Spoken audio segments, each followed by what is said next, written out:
Welcome back to Infidelity Tales Lab. We're incredibly grateful for your support. Before we begin today's tale, tell us, which city or country are you joining us from? We love connecting with our global audience. Now, let's dive into today's story. Chapter 1. Foundation of Deceit. Dominic Nick Holloway pinched the bridge of his nose as the glow of his laptop screen illuminated his tired face. It was nearly 2 a.m., marking his fourth consecutive night working until dawn.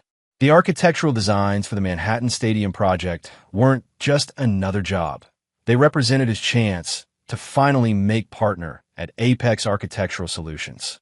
15 years of climbing the corporate ladder had led to this moment. Behind him, the Tribeca loft he and his wife Veronica had purchased 3 years ago remained dark and silent. Their marriage had once been the envy of their social circle. The brilliant architect and the magnetic art gallery owner, two attractive, ambitious people who seemed perfectly matched. But lately, the space between them felt more like a chasm than the comfortable silence of a decade-long marriage. "You still up?" Veronica appeared in the doorway of his home office, looking suspiciously put together for someone who should have been asleep. "Have to be," Nick replied, not looking up from the screen. "The client meeting is in 2 days, and Harrington's expecting nothing short of perfection." Veronica lingered, running a hand through her shoulder-length auburn hair. "I'm heading out. Gallery emergency. One of our installations is malfunctioning." Nick finally turned. "At 2 a.m.? Art doesn't keep business hours," she replied with a practiced smile. "The opening's tomorrow. I'll probably crash at the gallery tonight." Nick wanted to protest, to point out that this was the third emergency this month, but exhaustion won out. Whatever. Good luck with it. As the door clicked shut behind her, Nick stared at the space where she'd stood. 5 years ago, he would have offered to come with her to help solve whatever problem had arisen. 2 years ago, he might have at least questioned the timing. But now, he turned back to his work, ignoring the hollow feeling in his chest. What Nick didn't know was that Veronica wasn't heading to her gallery in Chelsea. Instead, she drove to a luxury apartment building in the Upper East Side, where Theodore Reed Blackwell, venture capitalist, art collector, and her lover of 8 months, waited with champagne and an insatiable desire for what didn't belong to him. "He suspects nothing?" Reed asked as he poured her a glass, his slate-gray eyes reflecting the city lights below. Veronica laughed, the sound nothing like the warm laugh Nick had fallen in love with years ago. "He's too obsessed with his precious stadium to notice anything. I could probably tell him about us, and he'd just nod and go back to his blueprints." "His loss," Reed murmured, trailing kisses down her neck. "My gain." What Veronica didn't realize was that Reed saw her the same way he viewed his investments, as an acquisition to enjoy until something better came along. And what Reed didn't know was that beneath Nick's workaholic exterior was a man who noticed far more than people gave him credit for. Meanwhile, across town, Nick closed his laptop and walked to the window, staring at the city lights. He opened his phone and checked the tracking app he'd installed 3 months ago when suspicions became impossible to ignore. The blinking dot showed Veronica in the Upper East Side, exactly where she'd been during her last 3 gallery emergencies. Nick wasn't a fool. He was simply a strategist, and strategies required patience. The next morning, his boss Miles Harrington called him into his office. A barrel-chested man with a booming voice that seemed perpetually set to intimidate. Harrington was known for 2 things: his architectural vision and his impossible expectations. "Holloway, you've outdone yourself," Harrington said, reviewing the stadium designs. "Montgomery loves it. They're green-lighting everything." Nick allowed himself a brief smile. "Thank you, sir. There's more," Harrington continued.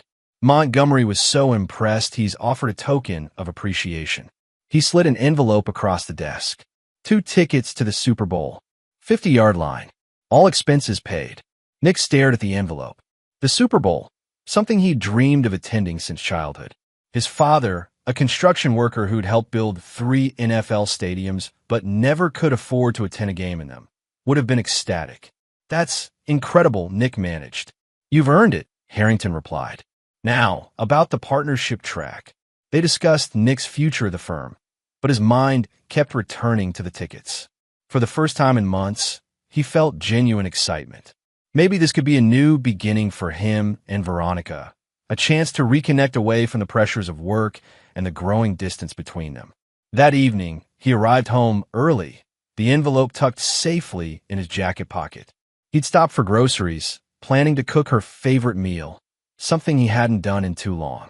But as he entered the apartment, voices from the bedroom stopped him cold. He doesn't appreciate what he has. Veronica's voice, low and intimate. You should see how his colleagues' wives look at me with pity. Poor Veronica, married to the robot. Then why stay? Reed's voice, smooth as expensive whiskey. A pause. Financial entanglement isn't simple to unravel. And despite everything, he's not a bad person. Just inadequate. Nick stood frozen, grocery bags creating impressions in his palms as he gripped them tighter. The rational part of his brain had known about the affair, but hearing her discuss him like some disappointing investment made his blood turn to ice. He set the bags down silently and walked back out, closing the door as quietly as he'd opened it. In his car, he sat motionless, staring at nothing. Then he reached for his phone and made a call. Davis? It's Nick. I need your help.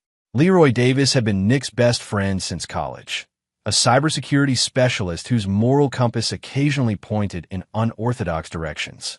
What's happened? Davis asked, immediately alert. I need everything you can find on Theodore Blackwell, Nick replied, his voice unnaturally calm. And I need to know exactly how legally entangled my wife and I really are. Nick, man, are you sure? More sure than I've been about anything in years.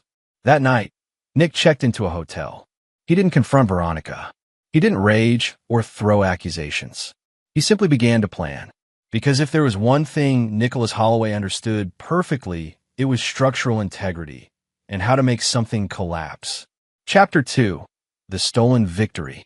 3 weeks passed in an elaborate dance of pretense. Nick returned home the next day, explaining his absence with a story about working late and crashing at the office. Veronica, relieved he suspected nothing, didn't question it. They resumed their parallel lives under one roof. Him working late on the stadium project's next phase, but dividing time between the gallery and Reed. Nick used the time to gather information. Davis proved invaluable, providing detailed reports on Reed Blackwell's business dealings, personal life, and vulnerabilities. The picture that emerged was of a man whose carefully cultivated image of success masked increasing financial desperation. 3 failed investments had left him overextended, using new investors' money to maintain appearances while frantically seeking the next big score. He's not just sleeping with your wife, Davis explained over drinks at a bar far from their usual haunts. He's been cultivating her client list. Some of her gallery's wealthiest patrons have recently invested in his newest venture. Nick absorbed this with clinical detachment. And Veronica? Davis hesitated. She's been moving money from your joint accounts into a personal one. Small amounts, nothing that would trigger alerts. But it adds up. How much? About $60,000 over the past year. Nick nodded, taking a measured sip of his whiskey. What about the apartment? You're in better shape there. It's in both your names, but your contribution to the down payment was documented separately because of that inheritance from your dad. In a divorce, you'd have stronger claim to at least that portion. The pieces were falling into place. Nick wasn't just building a divorce strategy. He was constructing something far more intricate. Each piece of information was another component in a design only he could see in its entirety.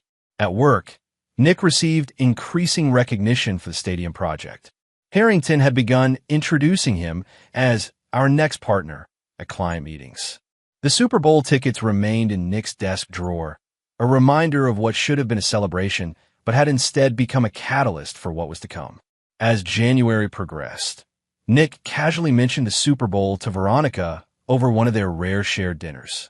Harrington gave me tickets as a bonus, he said, watching her reaction carefully. 50-yard line. All expenses paid. For the first time in months, he saw genuine interest in her eyes. That's impressive. When is it? February 2nd. I thought maybe we could make a weekend of it. Reconnect a bit. Veronica's smile didn't reach her eyes. That sounds wonderful. I'd love to. Later that night, Nick watched from the darkened home office as she made a phone call on the balcony, her animated gestures visible through the glass doors. He didn't need to hear the conversation to know she was telling Reed about the tickets. The next day, Nick accidentally left the Super Bowl tickets visible on his desk when he went to shower. When he returned, they were in the same spot, but he noticed the slight misalignment. The envelope no longer precisely where he'd left it. Veronica had looked at them, or possibly photographed them. 2 days later, Reed Blackwell made his move. He approached Nick at a gallery opening. Veronica's gallery, ironically enough, where Nick had made a rare appearance to maintain appearances. Nicholas Holloway. Reed extended his hand, all aristocratic confidence and practiced charm. I've heard great things about your stadium design. Revolutionary, I'm told. Nick shook his hand firmly, betraying nothing. Mr. Blackwell, your reputation precedes you as well. Please call me Reed. I'm a great admirer of forward thinkers. We should grab lunch sometime. I'm always looking for innovative architectural perspectives for my development projects. Nick smiled, the expression not reaching his eyes. I'd like that. For the next week, Reed orchestrated accidental meetings at Nick's favorite coffee shop, at the gym, even at a client site where Reed claimed to be considering an investment. Each time, he drew Nick into discussions about architecture, sports, investments, building rapport, while subtly probing for weaknesses. Nick played along perfectly, presenting the image of a driven professional so absorbed in his work that he barely noticed his marriage crumbling. He dropped carefully calibrated hints about his demanding schedule, his tendency to forget important dates, his admiration for Veronica's independence. She's remarkable, Nick told Reed during their third coincidental meeting. Sometimes I wonder how I got so lucky. She deserves someone who appreciates her more than I've been able to lately. Reed nodded sympathetically, while Nick observed the calculating gleam in his eyes. The predator thought he'd identified easy prey. The weekend before the Super Bowl, Nick told Veronica he needed to fly to Chicago for emergency meetings with a potential stadium vendor. I'll be back Wednesday, he said. Plenty of time before we leave for the game. Veronica's disappointment seemed genuine. Do you have to go? We've barely seen each other. I know. I'm sorry. But this vendor is critical for the project's next phase. He kissed her forehead. We'll make up for it in Phoenix.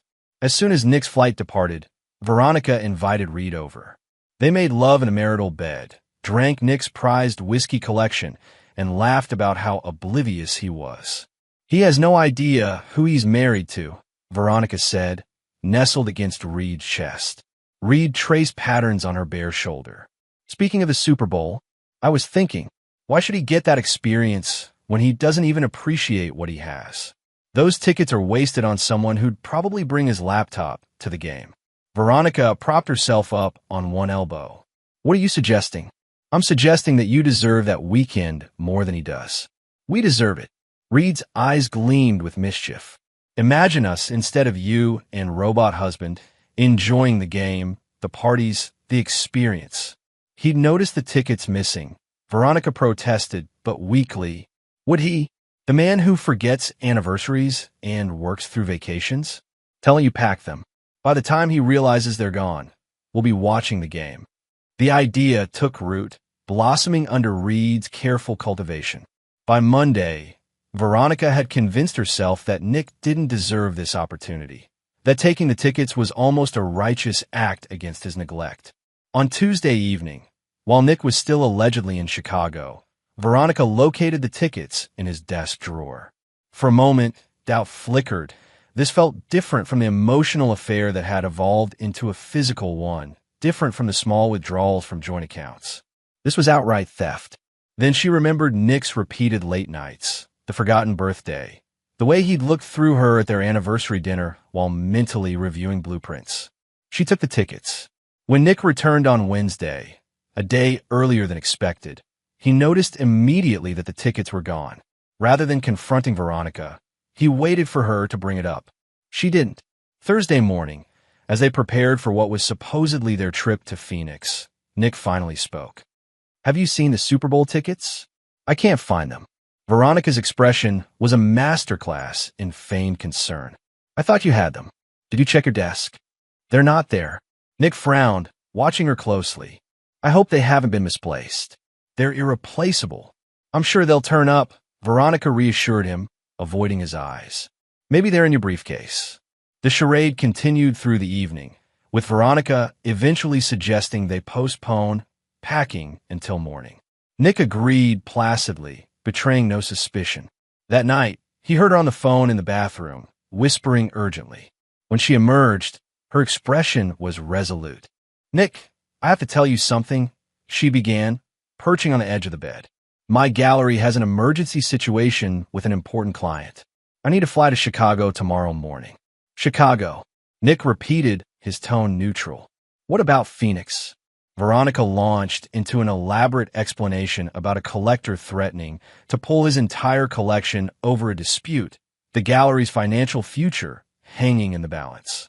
I know it's terrible timing, but this client represents 30% of our annual revenue. I can't ignore it. I understand, Nick said simply.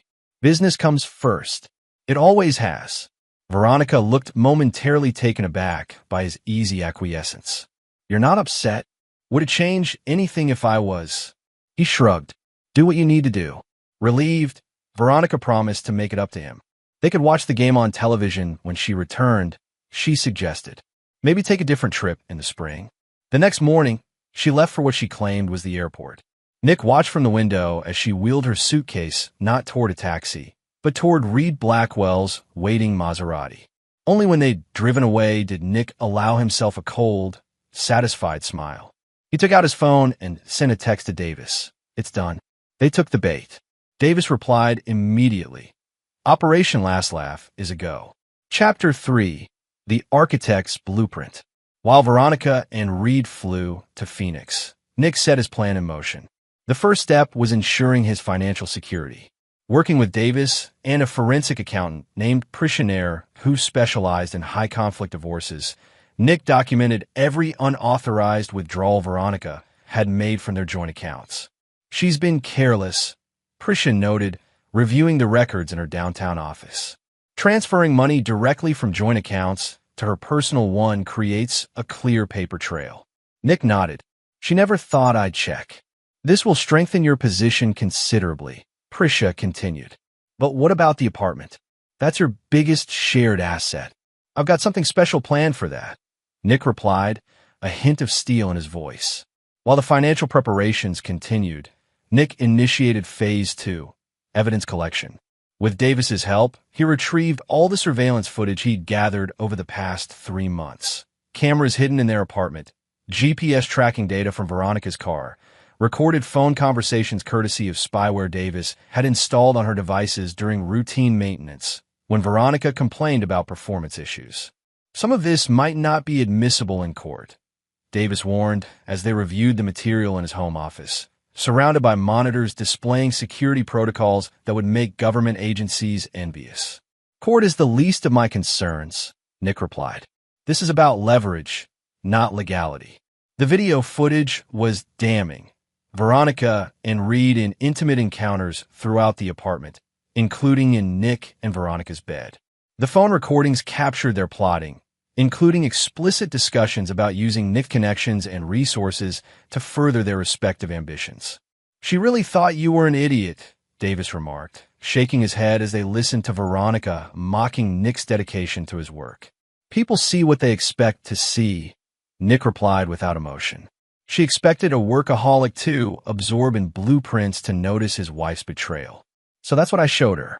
The third component of Nick's plan involved Reed Blackwell's precarious financial situation. Through careful research and strategic inquiries made through untraceable channels, Nick compiled evidence of Reed's questionable business practices, the pyramid scheme structure of his latest venture, the misrepresentations to investors, the commingling of funds.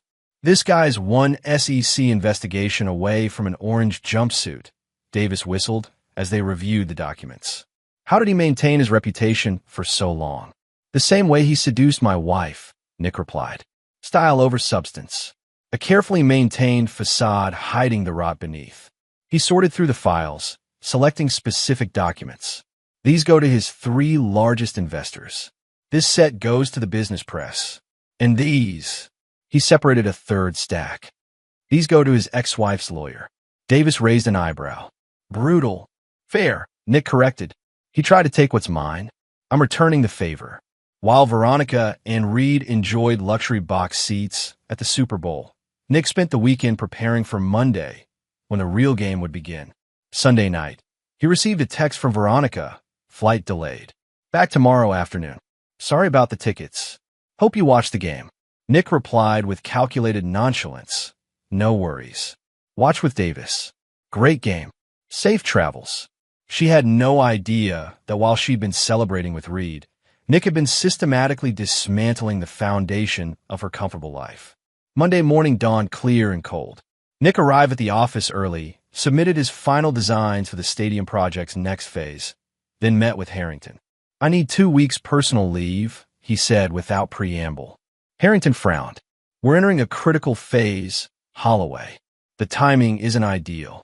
I've submitted everything required for the next month's work. Anderson can handle any immediate issues that arise.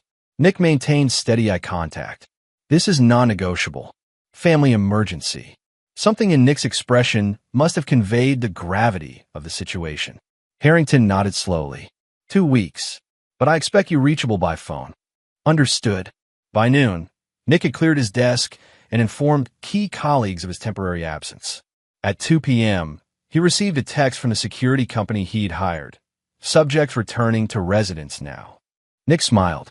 Perfect timing. He arrived home just as Veronica was unpacking, her face flushed with lingering excitement from the weekend. She startled when he entered the bedroom. Nick, I thought you'd be at work. Clearly, his tone remained conversational, giving nothing away. How was Chicago? Veronica launched into her prepared story about the difficult client, the negotiations, the successful resolution. Nick listened patiently, noting how easily the lies flowed from her lips. When she finished, he smiled, a smile that didn't reach his eyes. Sounds exhausting. You must be tired after all that. Negotiation. Something in his tone made Veronica pause. Is everything okay? You tell me. Nick reached into his pocket and removed his phone. Should we discuss the Super Bowl? I hear it was quite a game. 50-yard line seats would have provided an excellent view. Veronica's face drained of color. I don't. Save it.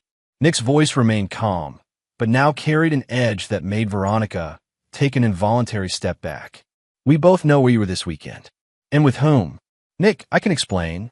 I'm sure you can. You're very good at explanations, at justifications, at lies. He moved to the closet and removed a pre-packed suitcase. You should have been more careful about what you took from me, Veronica. The tickets were just the beginning. Fear flickered across her face. What are you talking about? Nick smiled again, that same cold expression that never touched his eyes. You'll find out soon enough. Enjoy the apartment while you can. As he turned to leave, Veronica grabbed his arm. You can't just walk out. We need to talk about this. Now you want to talk? Nick gently removed her hand. You should be grateful that I'm your husband. Most men would have handled this differently. The echo of her own words used against her struck Veronica speechless. I acted dumb and said, enjoy the game, Nick continued. But you had no idea how Monday would be fun. You really shouldn't have stolen those tickets, Veronica. They cost you far more than their face value. With that, Nick walked out, leaving Veronica staring after him in shocked silence. The first act of his revenge was complete, letting her know that he knew. The real destruction was yet to come. Chapter 4, Opening Gambit. Veronica's first instinct after Nick left was to call Reed. When he didn't answer, she tried again, then a third time, growing increasingly frantic. Finally, his assistant answered, informing her that Mr. Blackwell was in an emergency meeting with investors and couldn't be disturbed. Alone in the suddenly oppressive apartment, Veronica tried to assess the damage. Nick knew about the affair. He knew about the tickets. But how much more did he know?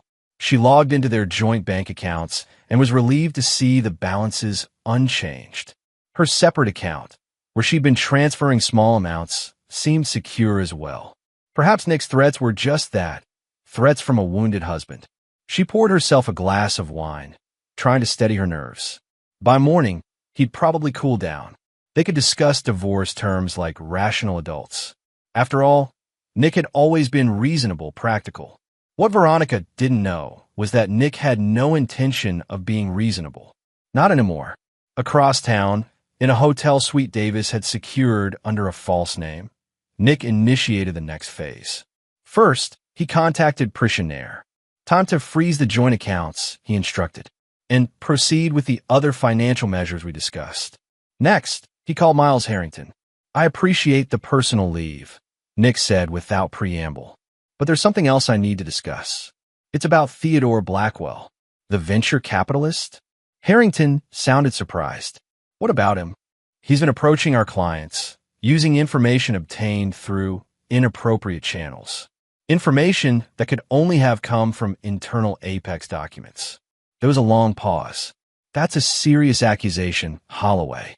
I have evidence. Nick's voice remained steady, and I believe it's just the tip of the iceberg. Blackwell's business practices warrant closer examination before Apex considers any collaboration. Another pause, longer this time. Send me what you have. And Holloway? This conversation never happened. Understood. Nick's third call was to Sylvia Blackwell, Reed's ex-wife who had received a surprisingly modest settlement in their divorce 3 years earlier. Mrs. Blackwell, my name is Nicholas Holloway. I have information about your ex-husband that may interest your legal team.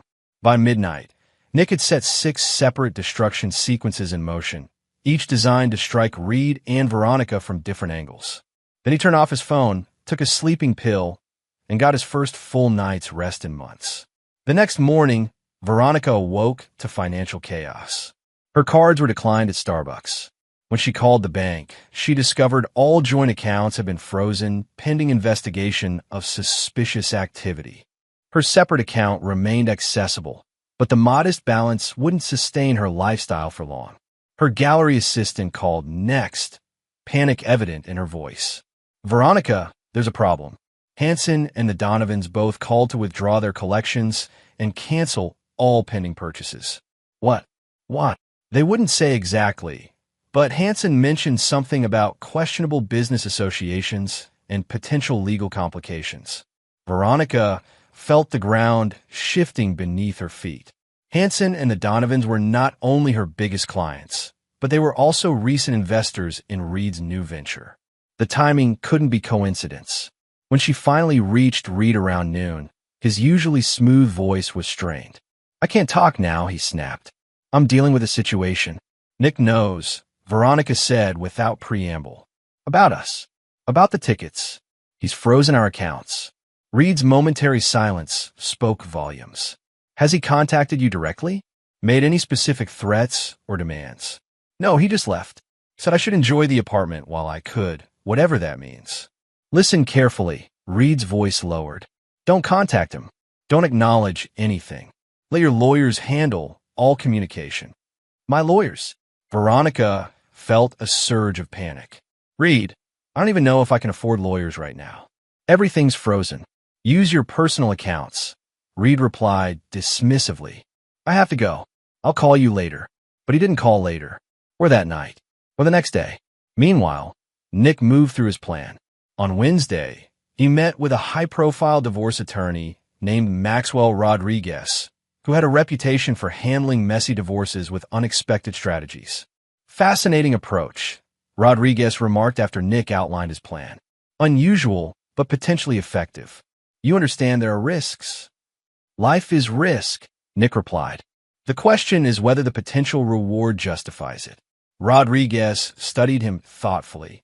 Most clients come to me consumed by emotion, rage, hurt, vengeance. You're remarkably calculated. I spent the past several months feeling those emotions, Nick explained. Now I'm channeling them productively. The attorney nodded slowly. Very well. Let's proceed. On Thursday morning, Veronica received formal divorce papers. The terms were surprisingly standard: equitable division of assets, no spousal support for either party. Nothing that explained Nick's ominous warning or the financial freezes. That afternoon, she finally heard from Reed again. His voice was terse, distracted. We need to talk. Not on the phone. Meet me at the Pierre in an hour. Suite 1508.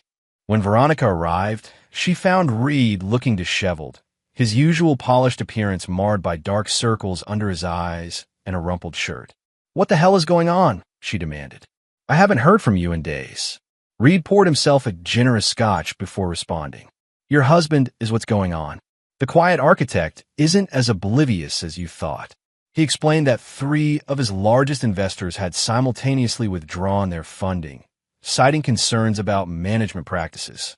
The business press had begun asking pointed questions about the structure of his latest venture.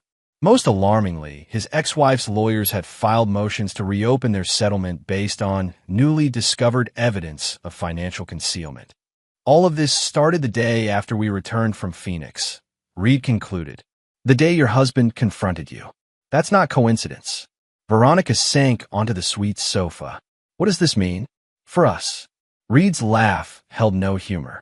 "Us? Veronica, we need to be realistic. I'm fighting for my financial survival right now. My reputation is under attack. Us is a luxury I cannot afford." The casual cruelty of his dismissal struck her like a physical blow. "So that's it? When things get difficult, you just discard me."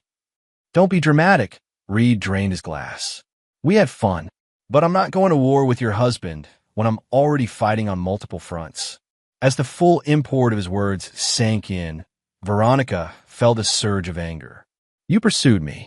You convinced me to take those tickets. You promised." "I promised you a good time," Reed interrupted coldly, "and delivered. Anything else was your own projection." Veronica stared at him, suddenly seeing clearly what Nick had apparently seen all along. Reed Blackwell was nothing but carefully constructed facade, all charm and no substance. "My husband," she said slowly, "warned me that I'd pay more than the face value of those tickets.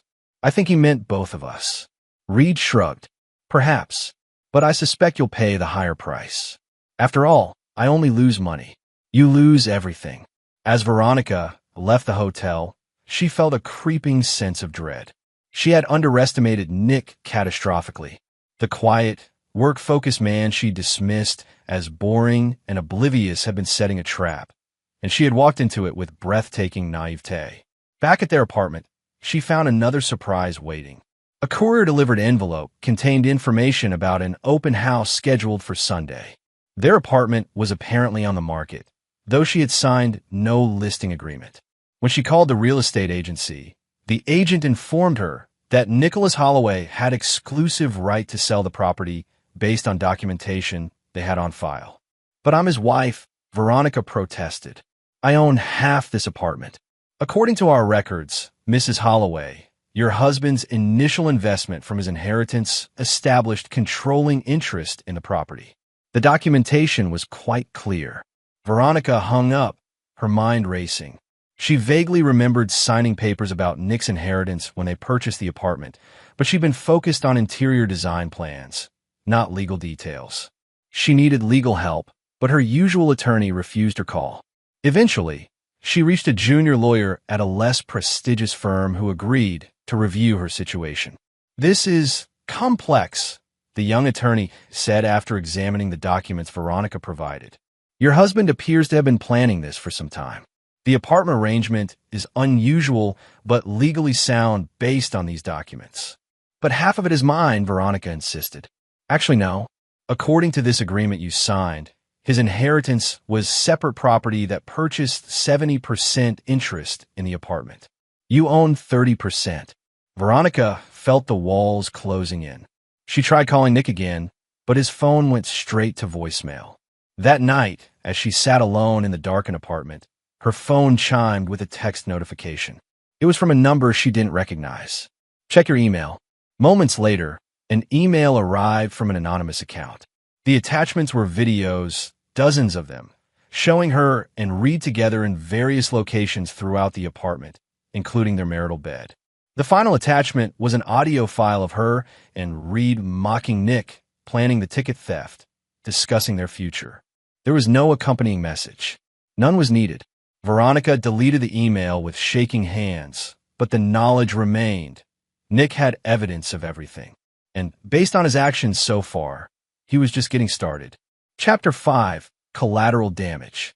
By Friday, Veronica's world had contracted to a series of increasingly desperate damage control efforts.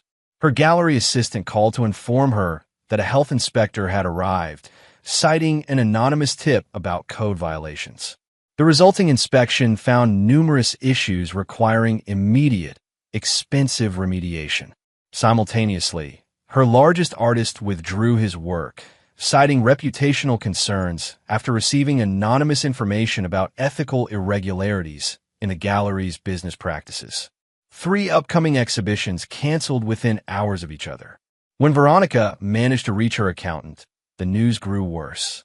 The law firm handling her divorce was demanding a $25,000 retainer, but her personal accounts couldn't cover it. The gallery's operating account showed concerning discrepancies that would require immediate attention to avoid potential legal issues. It's as if someone went through your financial records with a fine-tooth comb, the accountant said, identifying every vulnerability and irregularity. Veronica knew exactly who that someone was. The detail-oriented architect who remembered every specification, every measurement, every flaw in a design. Nick had applied those same skills to dismantling her life. Her phone chimed with another text from the unknown number. Enjoying the apartment? She didn't respond, though her hand trembled with rage as she deleted the message. Meanwhile, across town, Nick sat in Maxwell Rodriguez's office, reviewing the latest developments. The financial freezes have been effective, Rodriguez noted. Her credit cards have been declined multiple times in the past 48 hours.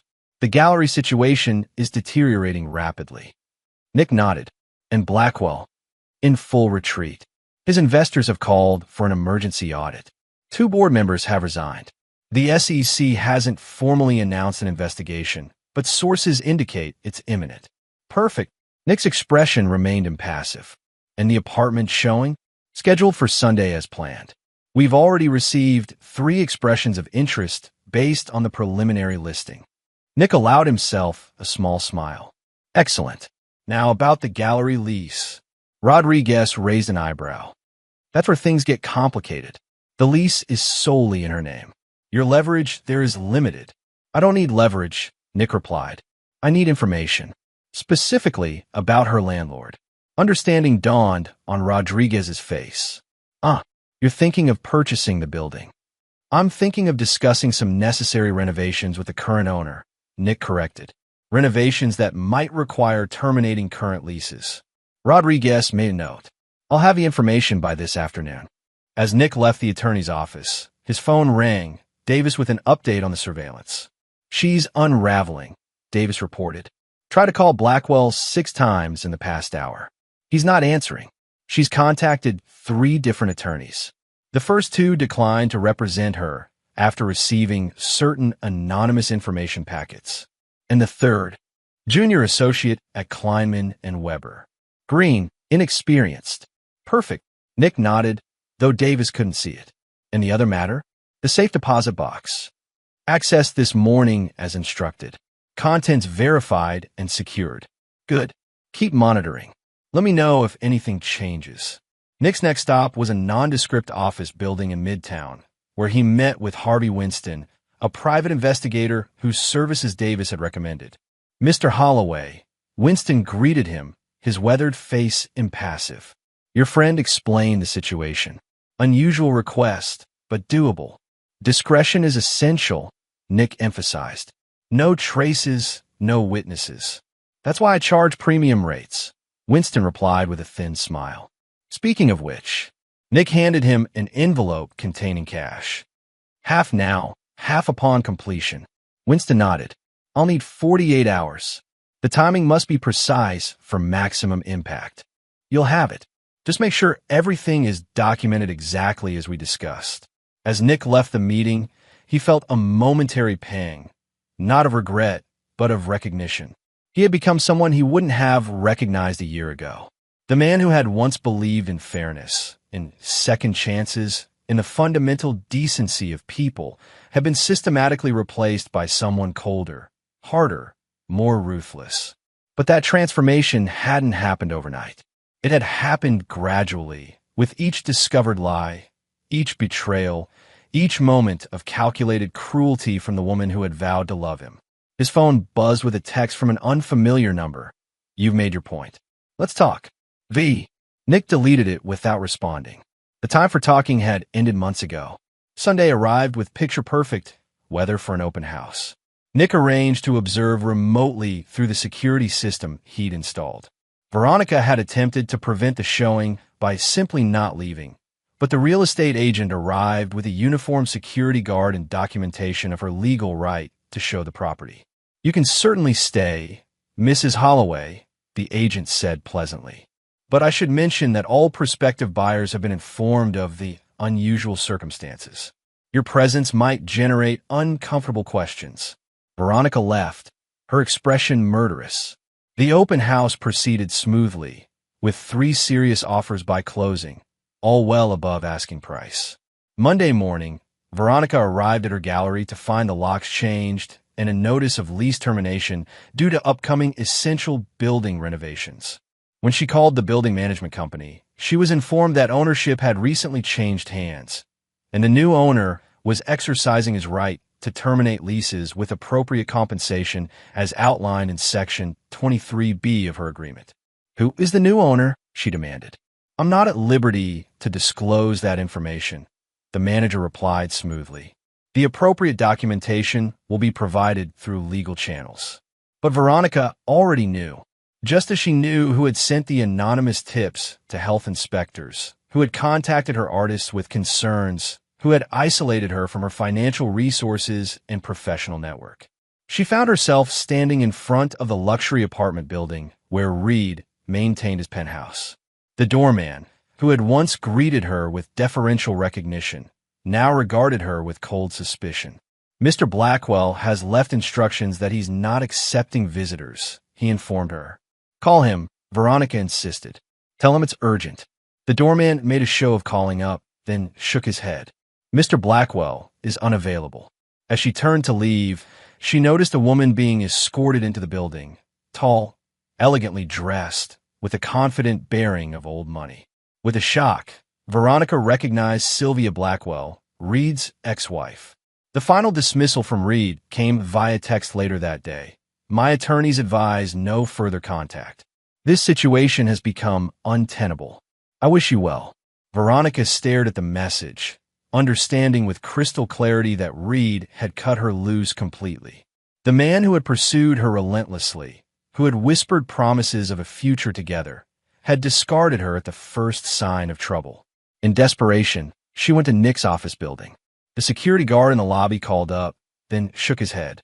"Mr. Holloway is unavailable," he said, echoing the doorman's earlier words. "Tell him his wife is here," Veronica insisted. The guard's expression remained impassive. "He left specific instructions regarding you, Mrs. Holloway. I'm not authorized to allow you upstairs." Defeated, Veronica returned to the apartment, only to find movers packing up Nick's belongings under the supervision of a stern-faced woman who introduced herself as Mr. Holloway's personal assistant. "What is happening?" Veronica demanded. "Mr. Holloway is relocating his possessions in preparation for the property's sale," the assistant explained without emotion. "The closing is scheduled for Friday." "Friday? That's impossible. I haven't agreed to any sale." The assistant handed her a document. "According to the property agreement you signed, Mr. Holloway has the authority to sell based on his controlling interest. Your signature isn't required, though you will receive your 30% share of the proceeds after outstanding obligations are settled." Veronica sank onto a chair, watching as strangers efficiently packed away the life she had shared with Nick. Every item seemed to mock her. The artwork they had selected together, the furniture they had argued over, the photographs from happier times. As the last box was carried out, the assistant handed Veronica another envelope. "Mr. Holloway asked me to deliver this personally." Inside was a single sheet of paper containing bank account information and a brief note. "Your share of the apartment sale will be deposited here. The gallery contents have been placed in storage at this address. Storage fees are paid for 30 days. No signature, no explanation, just the cold, practical details of dismantling their shared life. That night, Alone in the half-empty apartment, Veronica received one final text from the unknown number. You thought you knew what you were taking from me. You had no idea what I could take from you. This time, she responded, was any of it real? Us. The reply came swiftly, as real as your Chicago emergency. Veronica stared at the words until her vision blurred with tears, not of sadness, but of rage. Nick had reduced their decade together to a transaction, a game of taking and being taken from. And he was winning. But games had rules, and rules could be broken. In the darkness of what had once been their home, Veronica began to formulate her own plan. If Nick wanted war, she would give him war. She might have lost the opening battles, but she had one advantage he might not anticipate. She had nothing left to lose.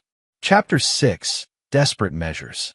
By Wednesday, Veronica had exhausted her limited financial resources. Her credit cards remained frozen, her personal accounts drained by urgent legal retainers and daily expenses. The gallery, her pride in professional identity, was effectively gone, its contents relegated to a storage unit like discarded furniture. Reed had blocked her number. Her parents, who'd never approved of her marriage to Nick, an architect, darling, you could have had anyone, were traveling in Asia and unreachable.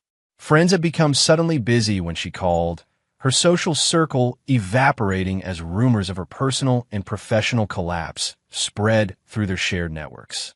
Desperation drove her to one last option.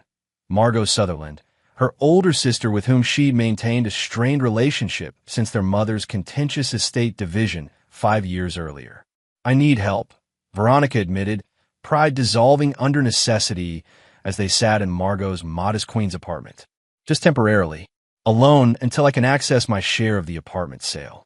Margot studied her with the same direct gaze that had always made Veronica uncomfortable, as if her sister could see through her carefully constructed facade to the mess beneath. What happened? Margot asked simply. Veronica attempted an edited version. Financial disagreements with Nick, unexpected gallery issues, temporary setbacks. But under Margot's steady gaze, the truth spilled out. The affair, the stolen tickets, Nick's dismantling of her life. Jesus, Veronica, Margot breathed when she finished. What did you expect? Not this. Veronica gestured helplessly. Nick was always so reasonable, controlled. I never thought he'd respond like a human being. Margot shook her head. You humiliated and betrayed him, stole from him, mocked him with your lover. Did you think he'd just sign divorce papers and walk away? Veronica flinched at her sister's blunt assessment. I need to fight back. He's destroyed everything. No, Margot corrected. He's taken back what you tried to take from him. There's a difference. Will you help me or not? Veronica snapped, patience fraying. Margot sighed. I'll let you stay here until you sort things out, and I can loan you enough to cover basics. But if you're planning some revenge scheme, count me out. I just need to survive until Friday, Veronica assured her. Once the apartment sale closes, I'll have resources again. What she didn't tell Margot was that survival was only the first step. The second was retribution. Across town, Nick was finishing his meeting with Harrington when his assistant interrupted with an urgent message. Davis called, she said quietly. He says it's about the fox in the hen house. Said you'd understand. Nick excused himself immediately. Outside Harrington's office, he called Davis. What happened? Someone tried to access your private server, Davis reported. 3 failed attempts, then success on the 4th. They downloaded several files before I cut the connection. Nick frowned. IP address. Routed through a VPN, but the pattern matches previous access from your home network. I'm guessing Veronica found your password. Impossible. I changed everything. Did you clear browser data on the home computer? Nick mentally reviewed his security protocols. No. I took my laptops and phone, but the desktop in the home office. Probably had saved passwords or credential files, Davis finished. Rookie mistake, buddy. What do they access? Primarily financial documents. Banking information, investment accounts, the stadium project files. A pause. And the photos, Nick? The backup of the evidence files. Nick absorbed this with growing concern. Lock everything down. Change all passwords, security questions, everything. And send me a detailed list of exactly what was accessed. After hanging up, Nick immediately called Rodriguez. We have a complication. Veronica accessed sensitive files. We need to move up our timeline. Rodriguez sounded alarmed. The apartment closing isn't until Friday. The divorce filing has specific timing requirements for her. I don't care, Nick interrupted. She's found information that could be damaging if used correctly. We need to complete everything before she can weaponize it. After arranging for Rodriguez to expedite their legal proceedings, Nick contacted Winston, the private investigator. The timetable has changed, he explained. We need to move now. Winston's gravelly voice registered no surprise. The documentation is ready, but rushing the delivery increases the risk. I'll double your fee, Nick offered. Just make sure it happens tonight. Next, Nick called the real estate attorney handling the apartment sale. I need the closing moved up to tomorrow. Emergency situation. Mr. Holloway, that's highly irregular. The buyers need time to offer them a 5% discount if they can close tomorrow, Nick interrupted. 10% if necessary. The attorney hesitated. I'll see what I can do, but I can't promise. Make it happen, Nick insisted. Whatever it takes. As Nick orchestrated these changes, Veronica was using her limited window of access to Nick's files. Before Davis cut the connection, she had downloaded significant documentation.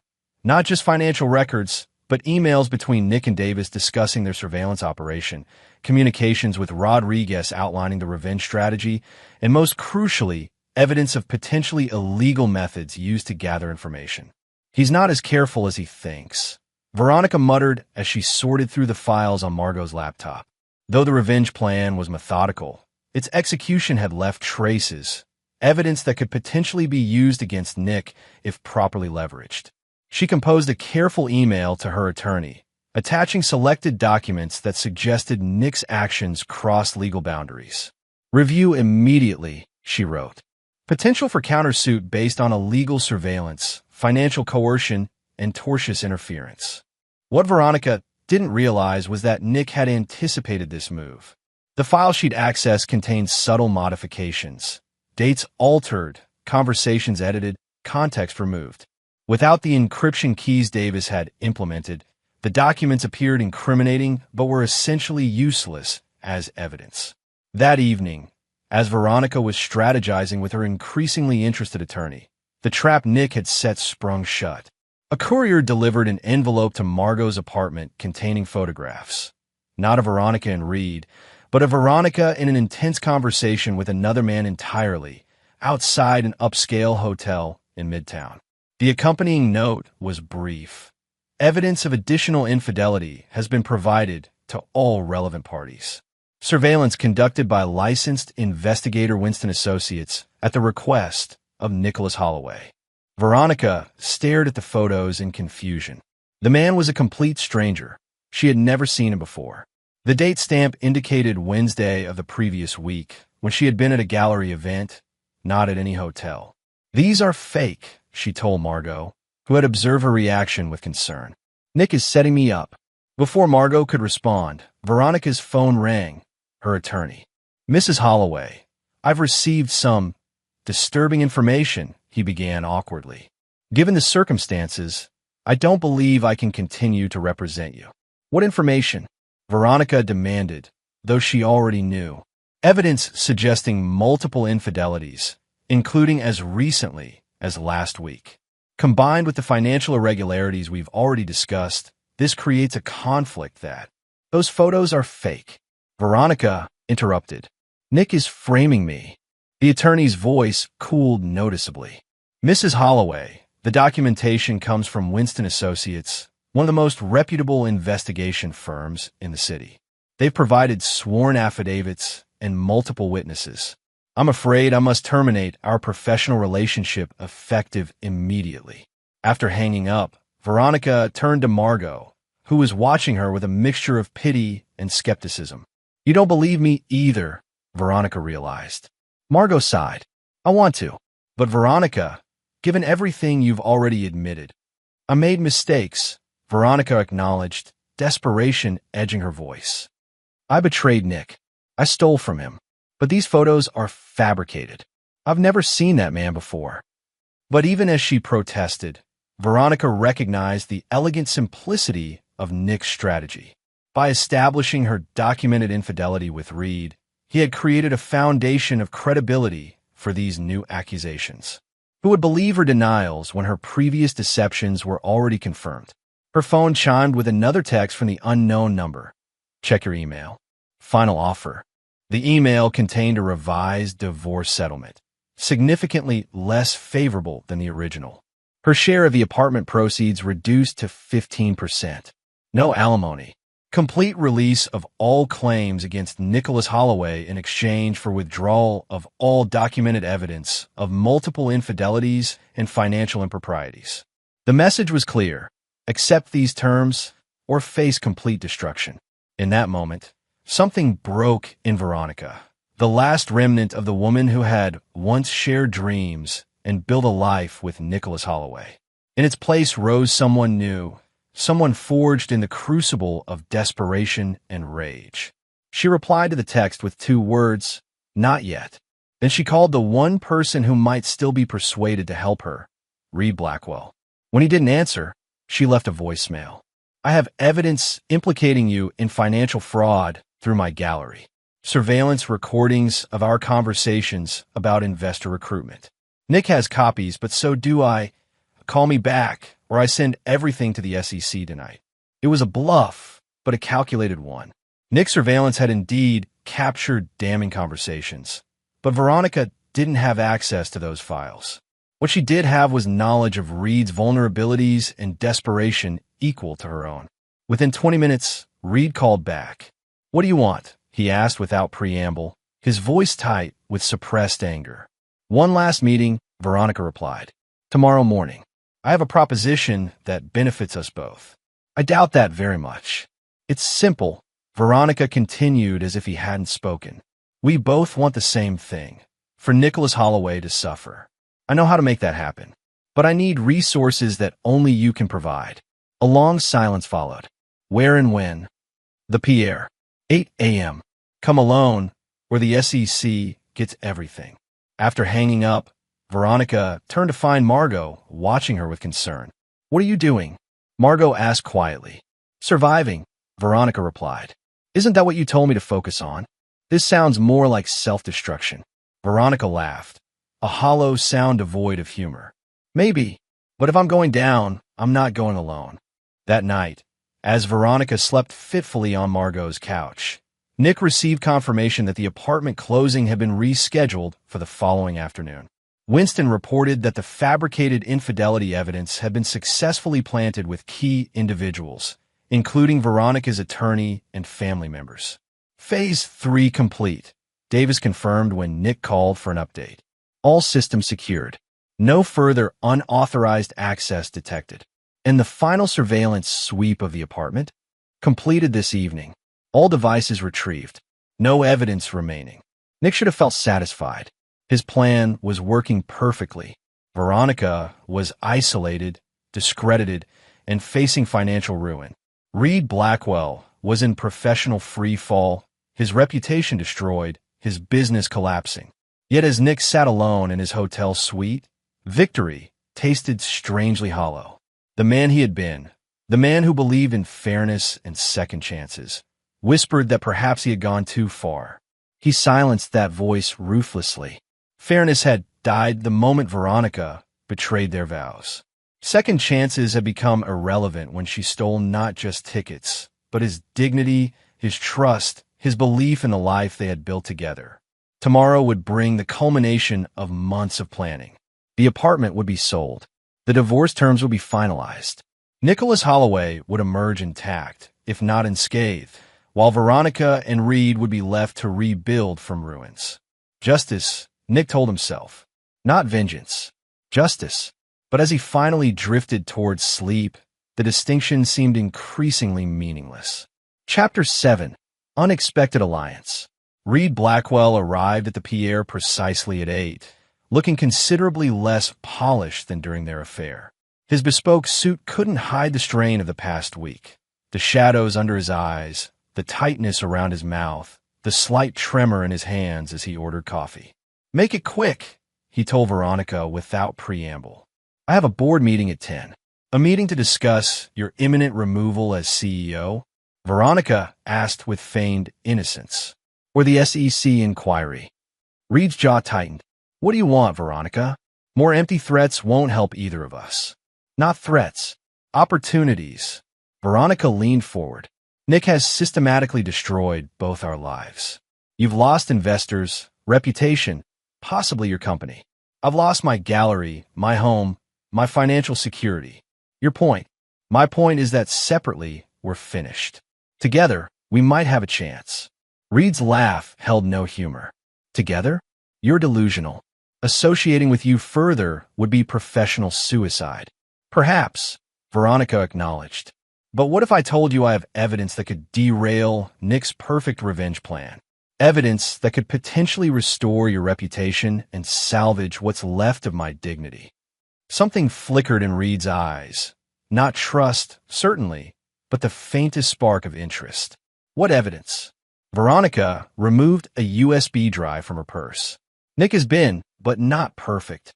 He made mistakes, left traces, such as evidence of illegal surveillance, questionable financial maneuvers, potential corporate espionage involving Apex's clients." Veronica tapped the drive. "Enough to create serious problems for Nick both personally and professionally." Reed studied her skeptically. "If you have this evidence, why involve me? Go to the authorities." "Because evidence requires context, credibility, resources." Veronica met his gaze directly. "Things I currently lack, but you still possess." For several moments, Reed seemed to weigh his options, calculating potential risks against possible rewards. Finally, he nodded slightly. "What exactly do you propose?" Veronica outlined her plan, a coordinated counterattack designed to hit Nick where he was most vulnerable, his professional reputation. Using the information she'd gathered from Nick's files, they would approach key Apex clients with evidence suggesting Nick had compromised confidential information. Simultaneously, they would contact Harrington with documentation of Nick's unauthorized use of company resources for personal vendettas. "The goal isn't criminal charges," Veronica explained. "It's professional damage. If Nick loses Harrington's trust, loses the partnership track he's worked toward for years, he loses everything that matters to him." "And how does this help me?" Reed asked bluntly. "The narrative changes. Instead of you being the predatory investor who seduced a client's wife for business advantage, you become the whistleblower who exposed unethical practices at Apex. Your recent investor exodus gets recontextualized as prudent distancing from potential liability."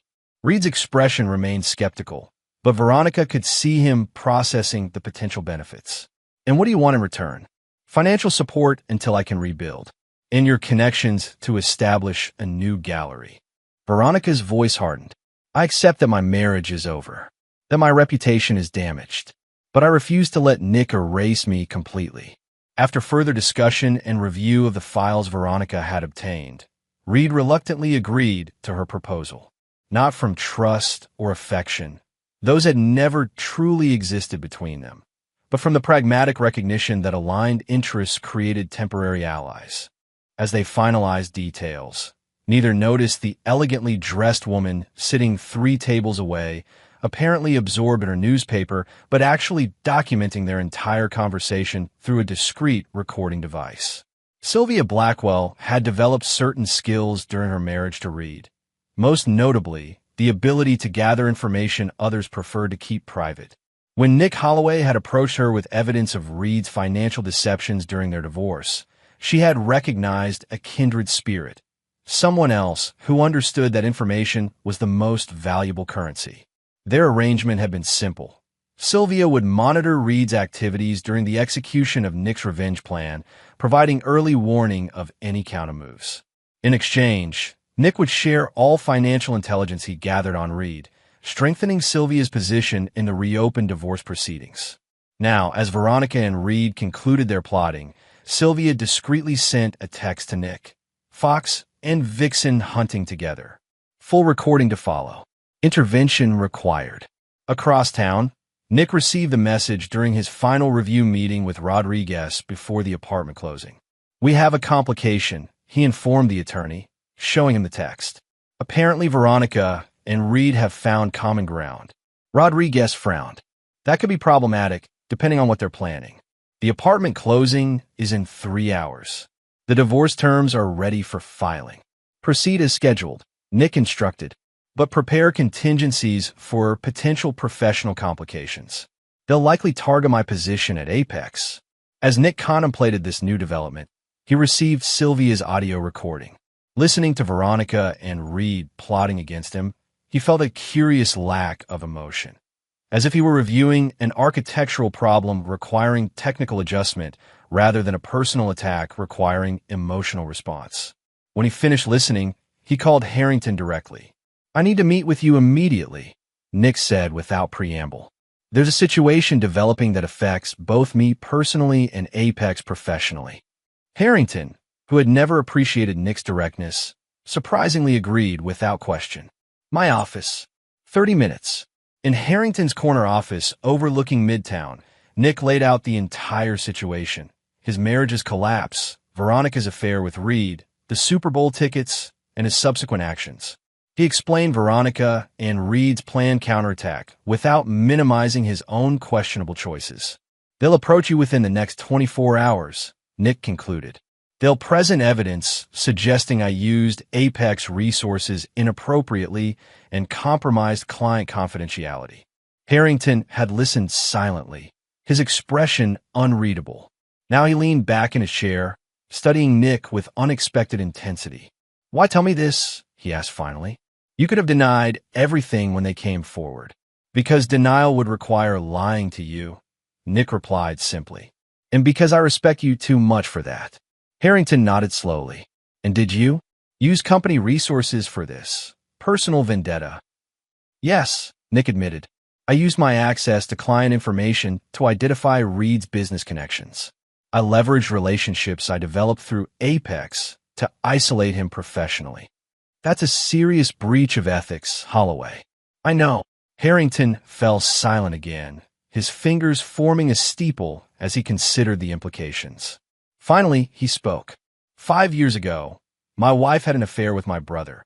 The statement was delivered flatly, without inflection. "I discovered it during our 20th anniversary celebration. They hadn't been as careful as they thought." Nick said nothing, recognizing the moment required silence. "I wanted to destroy them both," Harrington continued. "Planned it meticulously. Researched ways to dismantle my brother's medical practice. Considered revealing my wife's history of depression to gain custody of our children." He sighed heavily. "In the end, I couldn't go through with it. Not because I forgave them, but because executing that level of destruction would have required becoming someone I couldn't live with." He fixed Nick with a penetrating stare. "You crossed lines I stepped back from. Used skills and resources entrusted to you by this firm to wage a personal war. That can't go unanswered." Nick nodded, accepting the inevitable. "I understand. I'll submit my resignation immediately." "I didn't say that," Harrington replied. "I said it can't go unanswered. There will be consequences, professionally speaking. The partnership track is off the table, at least for now. There will be a formal review of your conduct, likely resulting in probation and restrictions on client access." He leaned forward. "But Apex doesn't discard valuable assets without consideration. You made serious errors in judgment, Holloway, but you also came forward voluntarily. That counts for something." Relief mingled with regret in Nick's chest. "Thank you." "Don't thank me yet," Harrington warned. "When Blackwell and your wife make their move, there will still be fallout. The best I can offer is the opportunity to weather it rather than immediate termination." As Nick left Harrington's office, he felt an unexpected lightness. The professional consequences were significant but survivable. More importantly, by preemptively disclosing everything, he had removed Veronica and Reed's primary weapon. His phone buzzed with a text from Rodriguez. "Apartment closing in 90 minutes. All parties confirmed." One more piece falling into place. Nick allowed himself a small smile as he headed toward the closing meeting. The game wasn't finished, but he remained several moves ahead. What Nick couldn't know was that Veronica had developed a contingency plan of her own, one that targeted not his professional standing, but something far more personal. Chapter 8: Backfire. The apartment closing proceeded smoothly, with Veronica conspicuously absent. Her attorney, a new one secured through Reed's connections, attended to protect her interests, but raised no substantive objections to the terms. By 3 o'clock, the transaction was complete. Nick's dismantling of their shared life had reached its penultimate stage. As he left the closing, Rodriguez updated him on the divorce filing. Everything's in order. Given the evidence we've compiled, I expect minimal resistance. We should have final judgment within 60 days. Nick nodded, satisfied with the progress, but conscious that Veronica and Reed's counterattack remained a wild card. Harrington's warning echoed in his mind. There would still be fallout, regardless of his preemptive disclosure. What he didn't anticipate was the form that fallout would take. At 4:30 p.m., as Nick returned to his hotel suite, his phone rang with a call from his mother. "Nicholas." Her voice wavered uncharacteristically. "What's happening?" "I've received disturbing information." Nick frowned. "What information, Mom?" "Photos. Documents." She hesitated. "Things suggesting you've been surveilling people. Hacking accounts. Fabricating evidence." Another pause. "Veronica called. She's concerned about your mental state. Says you've become obsessed, dangerous." Cold anger replaced confusion as Nick realized what was happening. Veronica had pivoted from professional attack to personal destruction, targeting not his career, but his relationships.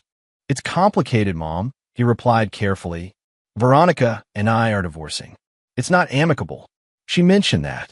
Said you'd claim she was unfaithful, but that it's part of a paranoid delusion." His mother's voice strengthened with maternal concern. "Nicholas, you know you can tell me anything. If you need help." "I don't need help, Mom. I need you to trust me." Nick struggled to keep frustration from his voice. "Veronica is manipulating you. Those photos, those documents, they're selective, edited to create a false narrative." "That's exactly what she said you'd say." The conversation continued in this circular pattern, with Nick unable to fully explain without confirming aspects of Veronica's claims. By the time they disconnected, his mother remained uncertain, promising to keep an open mind, but clearly disturbed. Similar calls followed, from his sister in Seattle, from college friends, from former colleagues. Each had received carefully curated evidence of Nick's supposed descent into obsessive, potentially dangerous behavior. Each conversation left Nick increasingly frustrated and isolated. Davis called around 6. His typically calm voice edged with concern. "We have a problem. Someone's released portions of the surveillance footage, specifically clips of you installing the cameras and discussing monitoring plans. They're being shared among your social circle, with commentary suggesting you've become dangerously unstable." "Veronica," Nick stated flatly. "She's trying to reframe the narrative. Make me the villain instead of the victim." "It's working," Davis admitted. "Without context, the footage looks concerning. Several people have contacted me asking if you're okay, if you need professional help." Nick closed his eyes, recognizing the elegant simplicity of Veronica's strategy. She couldn't fight the evidence of her infidelity, so instead, she was weaponizing Nick's response to it. By selectively sharing aspects of his surveillance operation without the context of her betrayal, she transformed his revenge into the disturbing behavior of an unhinged husband. "What about Reed?" Nick asked. "Any movement on that front?" "Nothing direct," Davis replied. "But there are rumors circulating within investment circles about Apex's internal issues and potential client confidentiality concerns. It's subtle, but it's happening." Nick absorbed this information, recognizing that while his preemptive disclosure to Harrington had mitigated professional damage, the personal assault was just beginning. His phone chimed with a text from the number he'd used to contact Veronica. "How does it feel to be the one under surveillance? To have your privacy violated? To be judged based on partial information?" For the first time since initiating his revenge plan, Nick felt control slipping. Veronica had found his vulnerability, not his career, not his finances, but his reputation among those who mattered to him personally. He didn't respond to the text. Instead, he called Rodriguez.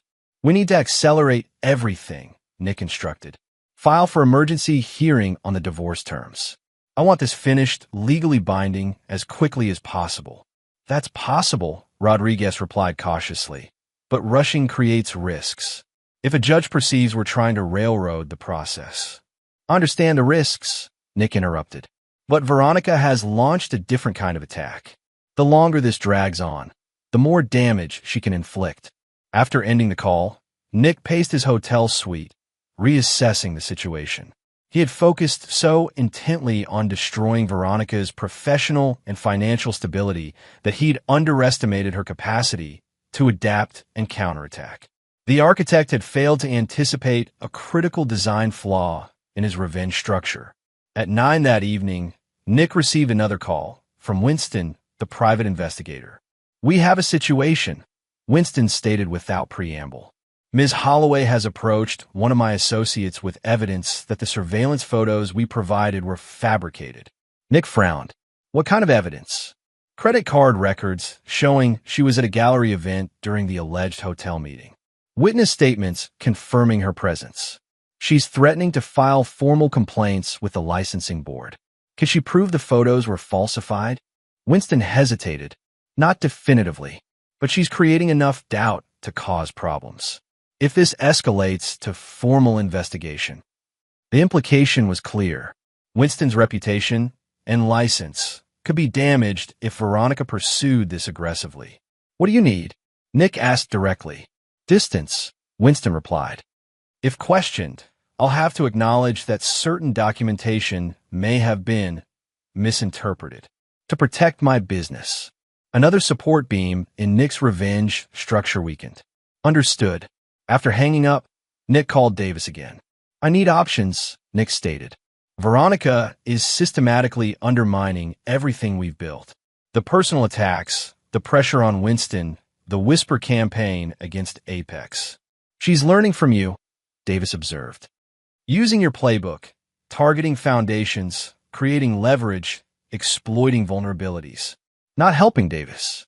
"Sorry." A pause. "The fundamental problem is that she's got nothing left to lose.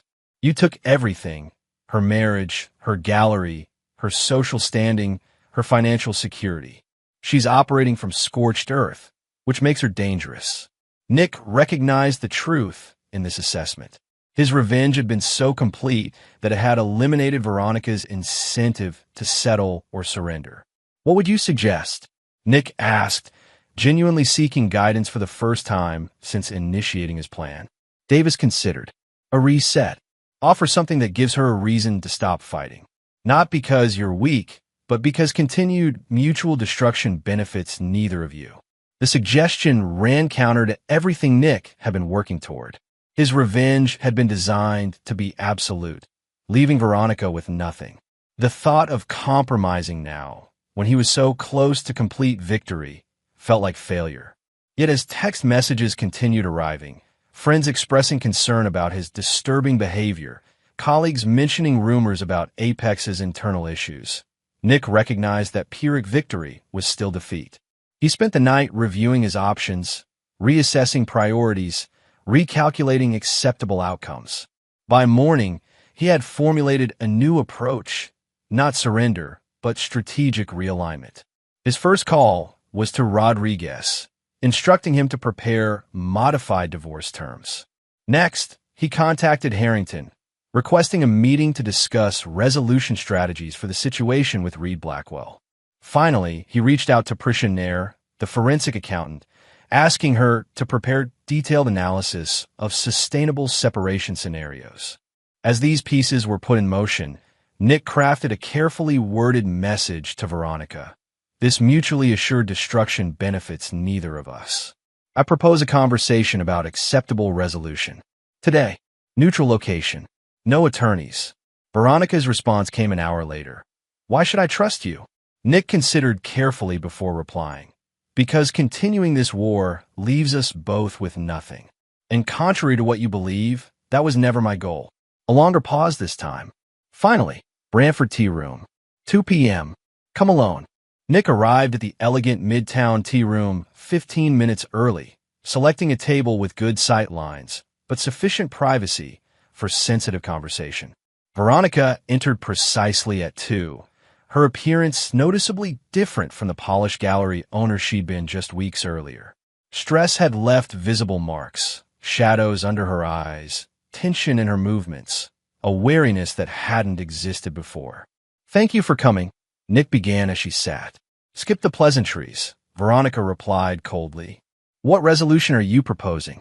Nick studied her for a moment, seeing not the woman he'd married, nor the stranger who had betrayed him, but something in between, familiar yet fundamentally changed. "I want to end this," he said simply. "The attacks on my reputation, the undermining of my professional standing, the attempts to isolate me from family and friends. And I want my life back," Veronica countered. "The gallery, financial security, basic dignity." Nick nodded. "I'm prepared to offer terms that address those needs." He outlined his proposal. Veronica would receive 30% of the apartment proceeds, as originally agreed. Additionally, he would provide capital for a new gallery, smaller than her previous operation, but sufficient to restart. In exchange, she would cease all personal and professional attacks, retract claims about his mental stability, and sign the divorce agreement without further contest. "Why the sudden generosity?" Veronica asked, suspicion evident. "You were winning. Was I?" Nick gestured between them. "Look at us, Veronica. Both exhausted, both damaged. My professional reputation compromised, your gallery gone. My relationship with my family strained, your social standing decimated." He shook his head. "That's not winning. That's mutual destruction." Veronica regarded him silently, searching for the trap, the hidden agenda. "And Reed? What about him?" "Not part of this negotiation," Nick replied firmly. "My arrangement with you has no bearing on my issues with him." "He was right about you," Veronica said after a moment. "When we first began, he said you weren't the harmless workaholic you appear to be. That beneath the quiet architect was someone calculating, someone capable of surprising ruthlessness." A bitter smile. "I should have listened." "Yes," Nick agreed without emotion. "You should have." After further discussion of specific terms, they reached tentative agreement. Veronica would review the formal proposal with her attorney, but indicated willingness to proceed if the documentation matched their discussion. As they prepared to leave, Veronica asked the question that had lingered unspoken. "Was any of it real, Nick?" "Us." Nick considered the decade they had shared, the early years of genuine connection, the gradual drift, the final betrayal. "Yes," he answered finally, "until it wasn't." Veronica nodded, accepting this assessment. "For what it's worth, I didn't set out to hurt you. It just happened." "Nothing just happens, Veronica. We make choices. Your choices hurt me. My choices hurt you. That's the reality we're both living with." With that, they parted, not as enemies continuing a blood feud, but as two people acknowledging the wreckage of what had once been shared dreams. As Nick walked away, his phone buzzed with a message from Davis. Meeting set with Blackwell's investment board. Tomorrow, 9 a.m. Harrington attending personally. The game wasn't over yet. Veronica might be moving toward resolution, but Reed Blackwell remained a threat to Nick's professional standing, to Apex's client relationships, to the career Nick had built over 15 years. That confrontation would determine whether Nick's revenge ultimately succeeded or failed. Not in destroying Veronica completely. That goal had been modified, but in ensuring that those who had stolen from him paid an appropriate price. Chapter 9. The Last Laugh. The conference room at Blackwell Ventures exuded wealth and power. Panoramic views of Manhattan, leather chairs that cost more than most people's monthly rent, art selected not just for aesthetic appeal, but for investment potential. Around the massive table sat Reed's board members, 8 men and women whose combined net worth exceeded several $billions. Nick and Harrington were kept waiting precisely 17 minutes. Not long enough to be overtly insulting, but sufficient to establish hierarchy. When they were finally ushered in, Reed stood at the head of the table, projecting confidence despite the strain evident in his posture. Gentlemen, Reed greeted them with practiced cordiality. This is an unexpected pleasure, though I confess some confusion about the purpose of this meeting. Harrington, imposing in his tailored suit and commanding presence, took control immediately. Mr. Blackwell, I'll be direct. Disturbing information has reached me suggesting improper access to Apex's confidential client information. Information that appears to have been used in your investment strategies. Reed's expression registered surprise, quickly masked. That's a serious allegation, Mr. Harrington. One without foundation. On the contrary, Harrington countered, nodding to Nick, who distributed folders to each board member. We have documented evidence of specific client data being accessed and subsequently appearing in Blackwell Ventures investment pitches. The correlation is concerning. As board members reviewed the materials, Reed's composure slipped slightly. These documents prove nothing. Any similarities are coincidental. Perhaps, Harrington conceded, but the SEC tends to investigate coincidences quite thoroughly, as does the Department of Justice. The implied threat hung in the air like smoke. Board members exchanged glances, their earlier expressions of mild curiosity shifting toward alarm. "What exactly are you suggesting happened?" asked Eleanor Winters, the board chairwoman whose family had been in banking for 4 generations. Nick spoke for the first time. "We believe Mr. Blackwell obtained confidential information through inappropriate channels and used it to target Apex clients for investment opportunities." "What channels?" Eleanor pressed, her gaze sharp with assessment. Nick met her eyes directly. "A personal relationship with someone connected to Apex." Understanding dawned on several faces. Reed's affair with Veronica wasn't widely known, but rumors had circulated among Manhattan's elite social circles. Reed attempted to regain control. "These accusations are baseless. Part of a personal vendetta by Mr. Holloway, whose wife and I have a relationship." Nick corrected quietly. Past tense. Eleanor Winters leaned forward. "Mr. Blackwell, are you acknowledging a relationship with Mrs. Holloway while simultaneously denying any improper information exchange?" "I'm stating that any relationship was personal, not professional," Reed insisted, "and that these accusations are motivated by personal animosity, not facts." Harrington cleared his throat. "The facts, Mr. Blackwell, are documented in the materials before you. Whether the information transfer was intentional or inadvertent is perhaps debatable. That it occurred is not." The meeting continued for another hour, with Reed growing increasingly defensive as board members asked increasingly pointed questions. The documentation Nick had prepared, carefully edited to highlight correlations without revealing the full extent of his surveillance operation, created a compelling narrative of impropriety without explicitly alleging illegality. By the meeting's conclusion, Reed's position had visibly weakened. The board requested private discussion, dismissing Reed along with Nick and Harrington. In the hallway outside, Reed confronted Nick directly. "This won't end here," he warned, voice low with suppressed rage. "You think you've won, but you have no idea what I'm capable of." Nick regarded him with detached interest, like an architect studying a structurally unsound building. "Actually, I do. That's why we're here." He stepped closer, his voice dropping to ensure only Reed could hear. "You took something from me. Something valuable. Did you really think there wouldn't be consequences?" "The tickets," Reed sneered. "This elaborate destruction over Super Bowl tickets?" "Not the tickets," Nick corrected. "My dignity, my trust, my belief in the life I'd built." He stepped back, his expression neutral once more. "The tickets were just the catalyst." Before Reed could respond, the conference room door opened. Eleanor Winters emerged, her aristocratic features composed but her eyes glacial. "Mr. Blackwell, the board requires your immediate return," she stated. "Mr. Harrington, Mr. Holloway, thank you for bringing these concerns to our attention. Rest assured they will be addressed appropriately." As Nick and Harrington left Blackwell Ventures, Harrington broke the silence. "That was neatly executed, Holloway. Perhaps too neatly." Nick glanced at him. "Sir, you presented exactly enough evidence to create serious concerns without explicitly alleging criminal behavior. Harrington's tone was evaluative, not accusatory. Surgical precision. I'm an architect, Nick replied simply. Precision is essential. Indeed, Harrington studied him thoughtfully. The probation stands Holloway. 6 months. The partnership track will require reevaluation after that period.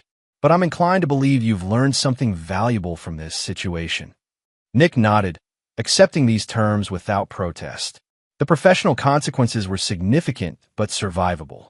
More importantly, Reed Blackwell's downfall was now inevitable. Not through Nick's direct action, but through the natural consequences of the board's investigation. Over the next week, events unfolded of a well-designed mechanism. Reed was placed on administrative leave, pending review of his activities. 3 days later, Blackwell Ventures announced his resignation to pursue other opportunities. Within 2 weeks, the SEC launched a formal investigation into potential insider trading based on anonymous tips. Meanwhile, the revised divorce agreement proceeded smoothly. Veronica accepted the modified terms, including the capital for a smaller gallery. In exchange, she issued carefully worded retractions to those she had contacted about Nick's mental state, attributing her claims to misunderstandings during a difficult marital dissolution. The apartment sale closed without complications. Nick purchased a smaller but elegant condo in a different neighborhood, symbolically distancing himself from the life he had shared with Veronica. The stadium project continued to progress, with Nick working under Harrington's direct supervision during his probationary period. 6 weeks after the confrontation with Reed, Nick received an unexpected invitation from Sylvia Blackwell. They met an upscale restaurant in Tribeca, far from their usual meeting spots. I thought you might appreciate an update, Sylvia said after they had ordered. Reed's situation has become precarious. Nick raised an eyebrow. How so? The board's investigation uncovered financial irregularities beyond what even I had suspected. The SEC investigation has expanded accordingly. Sylvia's smile held satisfaction rather than joy. He's liquidating assets to cover legal expenses. The penthouse is on the market, and your settlement revision? Proceeding favorably. Sylvia sipped her wine. My attorneys anticipate tripling the original amount, given the new evidence. Nick nodded, pleased but not surprised. Good. Sylvia studied him curiously. You seem remarkably calm about all this, given the personal nature of the situation.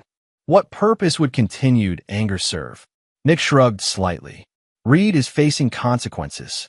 Veronica has lost what mattered to her. Justice has been achieved, more or less. And you? What have you achieved beyond revenge? Nick considered the question seriously. Clarity. Understanding of what I value. Recognition of capabilities I didn't know I possessed. He met her gaze directly. Not all lessons come pleasantly. Sylvia nodded thoughtfully. Indeed, though I suspect few learn them as thoroughly as you have. She raised her glass in a toast. To clarity, Mr. Holloway. To clarity, Nick agreed, clinking his glass against hers. 3 months later, Nick was working late in his office when Davis called. Thought you'd want to know, Davis began without greeting. Reed Blackwell was indicted today. Securities fraud, wire fraud, obstruction of justice. Looking at serious time if convicted. Nick absorbed this information with unexpected neutrality. And Veronica opened her new gallery last week. Smaller space in Brooklyn. Limited opening night attendance. She'll rebuild, Nick stated, surprising himself with the certainty in his voice. She's resourceful. Davis chuckled.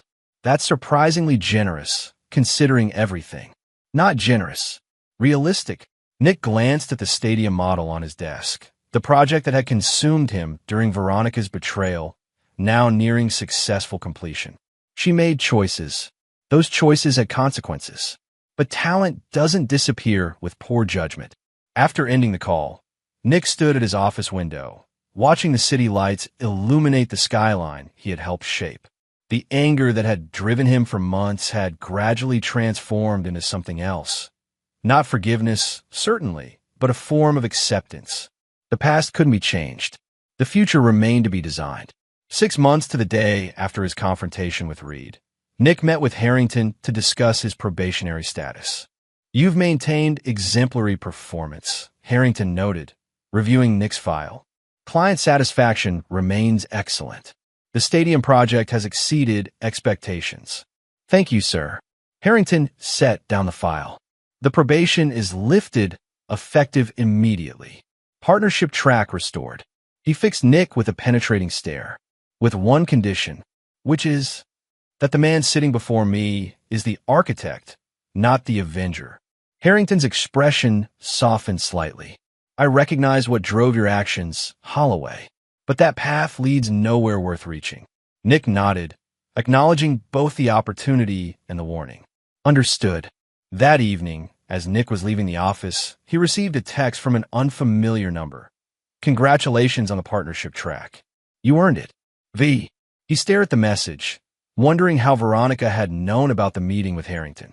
Then he smiled slightly. She'd always had excellent sources. Even in the wreckage of their relationship, some patterns remained unchanged. After brief consideration, he replied, "Thank you. Good luck with the new gallery." Her response came quickly. "Does this mean we're being civilized now?" Nick thought carefully before answering. "It means we're moving forward. Separately, but without unnecessary hostility."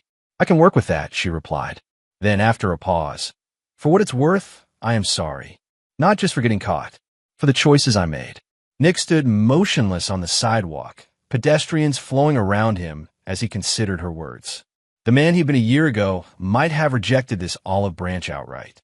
The man he had become during his revenge campaign might have dismissed it as manipulation. The man he was now, shaped by betrayal, by rage, by the execution of meticulous revenge, and finally by the recognition that destruction alone brought no satisfaction, typed one last response. Acknowledged. "Good night, Veronica." As he walked toward the subway, Nick felt a weight lifting, not completely, perhaps never completely, but significantly. He had survived the betrayal. He had executed his revenge. He had reconstructed his professional life. Most importantly, he had recognized when to stop, when to step back from the abyss of mutual destruction. The Super Bowl tickets, symbols of recognition, of accomplishment, of celebration, had been stolen along with his trust and dignity. But in the complex architecture of consequence that followed, Nick had ultimately secured something more valuable. The knowledge that he could be ruthless when necessary without being consumed by that ruthlessness. Some might call that growth. Nick, with the precision that defined his professional approach, recognized it as something simpler. The last laugh